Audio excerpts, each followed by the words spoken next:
Well, good morning. Happy Friday to all. It's the Friday we get out before our Thanksgiving holiday. I hope you've had a great week of events and instruction occurring at all the campuses. I hope the Thanksgiving dinners and luncheons were wonderful, and the events created a sense of community, a sense of camaraderie, and just a family atmosphere. You know, it's always such an appropriate season when we can give thanks for all the things that we have and the people that we have in our lives. So we'd just like to say thank you to all of you for all that you're doing. We do have a few updates that I'd like to provide today as we bring closure to the month of November prior to the Thanksgiving holiday. A few things. Last night we finished our last community forum in the Lovejoy Hampton area. It was a very engaging session. We basically have completed internal and external meetings relative to community forums. We'll continue, of course, with our superintendent advisories throughout second semester, and we'll also have some designated combination forums as well so we can provide updates and continue to engage our community. I'd like to say thank you to all of you that have attended, whether you attended in person or whether you participated live stream or you sent an email or you just had us on your mind. Thank you for being a part of the work and the engagement that we are doing in order to move our district to higher levels of performance. As you well know, such communication efforts are critical to establishing a culture of high performance. I'd like to also share that we've shared with our faith-based advisory some to-dos that we ask of them to assist us as they speak with their parishioners and others who participate in their various organizations. We'd like them to assist us in creating a culture of community awareness and support. We'd like them to help us with encouraging parents to increase the amount of time that our students are studying, solving problems after school, between after school and 7 p.m. We want our students doing reading and math, solving problems, science problems, writing at that time, Monday through Thursday. I just think it's very important for our community to establish a culture wherein our students know that while instruction occurs during the school day, it's most important to extend our learning and to reinforce what our teachers have taught them during the school day. And so as a community, we're encouraging our entire community, our families, to let's protect the time from when students are dismissed from school until around 7 p.m. And let's be known as a community wherein our students are studying, they're solving problems, they're reading, they're writing, they're doing math and science problems, and they're just basically investing in themselves and in their education. We've asked them to also work with us to encourage our young people to take full pride in their community, help keep it clean, every campus, and not only within the school system, but of course, outside of the school system.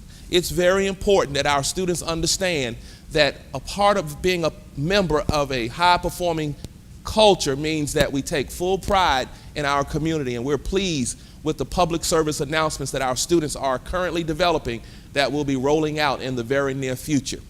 We'd like to also encourage our parents through our faith-based advisors to ensure that we're logging into Infinite Campus to check grades, working with our young people, our students, to ensure that they have the support and the accountability that they need in order to be successful.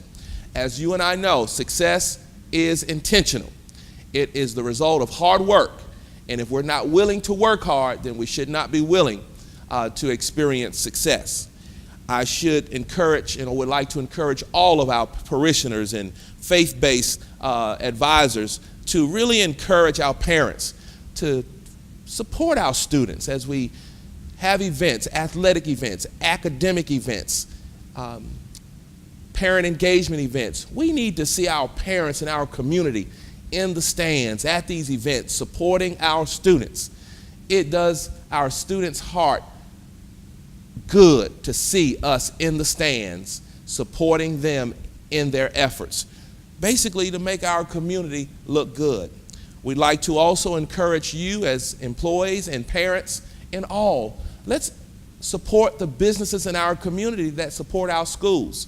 We're looking for more partners, extended partnerships. We're looking for individuals and companies and businesses that will sow into the lives of our young people. Therefore, We want to support those who sow into this school system. We encourage all of us, all of you, to take full advantage. Know who is sowing into our school system. Let's support those businesses, realizing that our children are worthy of the investment. This school system is worthy of the investment. And let's support those who have enough respect for our children and our community to sow into our school system. And lastly, we're encouraging our faith-based advisory and those who participate to encourage individuals to become mentors in our school system. We have a mentoring process, and we're asking as many individuals as possible to come, be a part of the mentorship process that's occurring in our school system. We ask that you encourage others. You may know of individuals who want to basically connect with a young person to be a positive role model, a positive influence in their lives. That's so important. We want all of our young people to know that in every school that they attend, that someone cares about who they are, that we love them, and that we have their best interest in mind and at heart. We want our young people to know that we care. Please know that the critical conversations and the superintendent advisories, again, will continue throughout second semester, and we look forward to seeing you at those events. I'd like to give an update on the online math and reading tool that the board has approved, and we commend the board for and appreciate the board for approving us to purchase iReady K-8, OdysseyWare licenses, and Achieve 3000 912. We are working with the Curriculum and Instruction and Assessment Department to ensure that we identify who are the students that should be plugged in immediately into this tool. Students who are primarily at the developing level in grades 3 through 8, of course, and of course at the high school level, 9 through 12. And we're also focused on second graders who we'd like to ensure are reading on or above grade level by the time they take the third grade test in third grade. It's important that we, once we identify who those students are, we ensure that those students are plugged in consistently to eliminate all of the prior grade content deficits that they may have. As you teachers are teaching the current grade level content, and as we eliminate the prior grade level content, we believe that a convergence will take place, and we will see a fundamental shifting or flipping of our data. Instead of the majority of our students performing at the beginning and developing levels, we'll see the majority of our students performing at the proficient and distinguished levels. And so we're asking all schools, when we return in January, to let's ensure that we know who the students are, that we provide them an opportunity to get connected to those tools, and time, of course, to work on those tools in order to see the improvement that we know our students will make if provided that opportunity. Also, as you all know, our November checks are scheduled to be paid at the end of November. As you know, that's after the Thanksgiving holiday. However, we have worked, even though checks were printed with the end of November date on there, we have worked internally, and we're working with our banks for electronic payroll to show up on November 21st in your banks. Those of you who are still getting paper checks, you will have to follow certain instructions in order to get that check cashed before November 30th. If you don't want to cash it before November 30th, then that's okay. That is your option. But those of us who would like to spend that money before November 30th, if you have a paper check, your check will be distributed here at the central office on the 21st with specific instructions as to the bank that you will have to go to in order to cash it if you'd like to cash that check before November 30th. And so again, payroll is scheduled to occur on November 30th. But in light of the holiday, we're working internally to ensure that your pay will deposit into your accounts on November 21st. Those of you that have paper checks, first I want to encourage you to come into the modern era and go to an electronic form of payment. But if you still are doing paper checks, the dates on the checks are printed as November 30th. You can come to the central office on the 21st, Tuesday, to pick up your check, and you will be provided instructions as to the bank you need to go to if you would like to cash that check before November 30th. If you would like to hold on to it until November 30th, then you can do so, of course, and deposit it into your account, following whatever rules and procedures that your bank has implemented. Please know also, and I hope that that decision is helpful to all of you, our employees and your families. Please know that the December check will be paid on December 18th. December 18th, that is before we began the winter holidays. And then, of course, the January check, and don't forget, no mid-year bonus in January. I know I can hear you all right now saying, oh, I'm going to miss that bonus. We all will. But no mid-year bonus in January. As we strengthen our fiscal situation, I'm confident that we'll be able to reconsider that at some point in the future.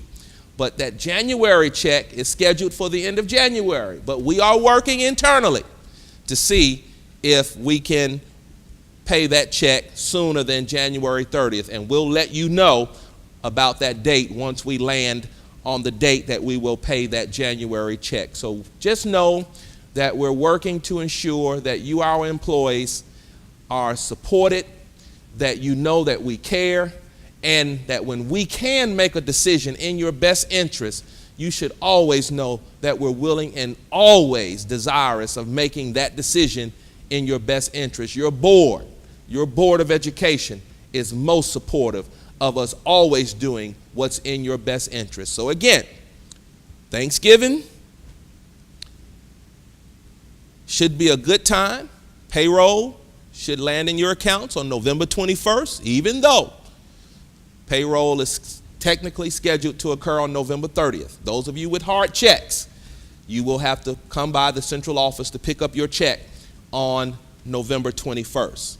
December checks will land in your accounts on December 18th, or if you have a hard copy check that you must pick up, they'll be available on December 18th. And then we're working internally to see how soon we can release those January checks instead of you having to wait 46 days, if you will, until the end of January from December 18th until the end of January. So we hope that that conveys our support of all of you as employees and our appreciation to all of you for the work that you're doing to improve our district as we are clearly working towards achieving higher levels of performance. Lastly, a few things. The Gear Up project is going very well. Please go to the website and take a look at the updated information, the updates that Dr. Dunn and her team provides on Gear Up. The GMAS project, we'd like to encourage all of you, let's not forget to use those PowerPoints to allow students to problem solve on a daily basis. You can use them as opening warmers, you can use them as closing transitional activities, but the goal is to ensure that students on a daily basis are experiencing what it takes, what it means to solve problems, in particular problems in the GMAS format. It's important that we provide our students, in particular third grade students, an opportunity to learn how to write using the keyboard. Let's not wait a week before the test. Let's ensure that those third graders, fourth graders, and fifth graders, and any other grade for that matter, that they're consistently provided opportunities to become very comfortable and experienced with the use of the keyboard. We don't want that to be a deterrent for our students performing at higher levels. And let's not forget about the safety and security tip line. We encourage you to use the app. We encourage our students to use the app as we create a culture of high performance, one in which safety and security clearly are the foundation. We all want to work and thrive in a safe and a secure environment. Let's not forget that the school calendars have been approved for the 2018-2019 and 2019-2020 school year. Those calendars have been sent to all of your inboxes and they're posted on the website. Hopefully you can plan your vacation accordingly with us now having 2 years worth of calendars approved. Clearly there are those who say, well, can't we consider some fall breaks? I would say I'm good with fall breaks. Just remember, if in the future, if we ever consider fall breaks, that may push back the time that we are ending the school year. And so all of those are considerations. Just remember, sometimes when you get something, you got to give up something. And so, but right now, there are no fall breaks in that calendar per se, or in those calendars per se. But as we go forward beyond the next 2 years. If that's something that you all would like to consider, let's have that conversation, of course. I'd like to say thank you to all the schools that we've conducted data tours with so far, and to those schools that we've not been to yet, you are scheduled to have a data tour. And basically it's our opportunity, my opportunity, and that of the team to come and have a conversation with you about your data, where we're going, and our strategy of fundamentally flipping our data with more students performing at the proficient and distinguished levels when they take the Georgia milestones in the spring. I'd like to say that we are working on rigor. I'm pleased that the Curriculum Instruction and Assessment Department, they're working with the Daggett Rigor Relevance Framework. They're embedding that framework in all of our conversations, so we will have a common definition and approach to what rigor looks like in our school system. Of course, we're familiar with the DOK, Webb's depth of knowledge, but it's so important that when we talk about rigor, that we're all on the same page. So our ISFs, our teachers, everyone will be on the same page as to what rigor looks like in all of our classrooms. As I close, let's not forget to ensure that our facilities are secure over the Thanksgiving holiday. Let's not forget that as we bring first semester to a close, that we get grades posted in a timely manner. We want to ensure that students earn all of their credits. If they, for whatever reason, need to recover those credits, let's ensure that we offer credit recovery in a timely manner. Teachers, we appreciate all of your efforts. You're doing a phenomenal job. Our counselors and social workers, psychologists, I can see the efforts. I can sense the efforts. I am monitoring and supporting the work, the parent complaints. It's amazing what we can do when we are all working toward a common goal and a common vision. So as I close, I'd like to say I give thanks for all of you. I give thanks for this community that has given us the opportunity to serve in this capacity. I give thanks to the leadership team of this school system. I give thanks to the Board of Education. I want to give thanks for all of our teachers, because you are the ones that make the difference in the lives of our students on a daily basis. I'd like to give thanks to our counselors and social workers and psychologists and nurses and healthcare techs, our administrative assistants, the front line, the face of the office, if you will. I give thanks because I know you're doing your best to ensure that our parents have a pleasant experience, our students have a pleasant experience. I want to give thanks to our bus drivers, our school nutrition workers, our custodians. I want to give thanks to all of you for everything that you do. While we all may fulfill a different role in the system, we're working as a team, and when we win as a team. As we improve as a team. It takes all of us, and make no mistake, every single one of us is considered important in this process. When you create a culture of high performance, you learn to appreciate everyone on the team and every contribution that everyone makes. We appreciate our maintenance department, all of you, our workers that are evidently seen throughout the district, supporting, ensuring that our schools are ready, prepared.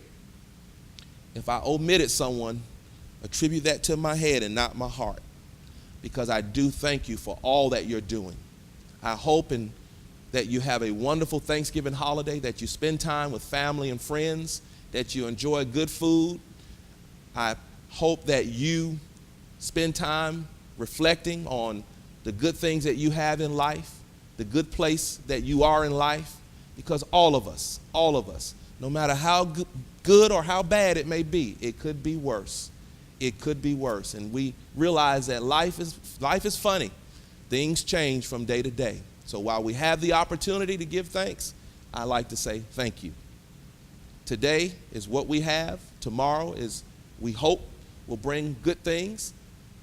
But today is where we are. And so today I give thanks to all of you, for all that you're doing. And to our young people, we love you. We're here to support you. We want you to know, teachers, and you tell them Dr. Beasley said this, that everything that we do is for their best interest, so that they will have many opportunities in life to improve their quality of life and that of their families. Thank you all. Have a great Thanksgiving holiday, and we'll see you after Thanksgiving. We return on November 27th. Take care.